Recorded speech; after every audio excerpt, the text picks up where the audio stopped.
পরম পুরুষ যুগাবতার শ্রী শ্রী ঠাকুর রামকৃষ্ণ পরমহংস দেবের চরণে প্রণাম জানিয়ে সন্মুখী পূজিতা দেবী এবং দেবতা শীতলা মাতা, মা ষষ্ঠী মাতা, বাবা কার্তিক, লক্ষ্মীনারায়ণের চরণ বন্দনা করে সমগ্র শক্তি মন্ডলের আশীর্বাদ প্রার্থনা করে শুরু করতে চলেছি আজকে গীতিবহুল পৌরাণিক নাটক বিরাটের দর্পচূর্ণ।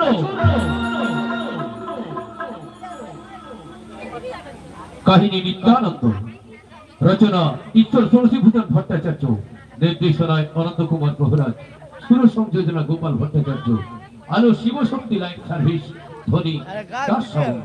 শুরু করতে চলেছি ঈশ্বর তুলসীভূষণ ভট্টাচার্য প্রতিষ্ঠিত, গোপাল ভট্টাচার্য প্রযোজিত, সুদর্শন গায়ক নায়ক অরুণ কুমার অভিনীত ষোড়শী সাবিত্রী শীতলা গীতিনাট্য সংস্থার শিল্পী বৃন্দ পরিবেশিত আজকের গীতিবহুল পৌরাণিক নাটক বিরাটের দর্পচূর্ণ।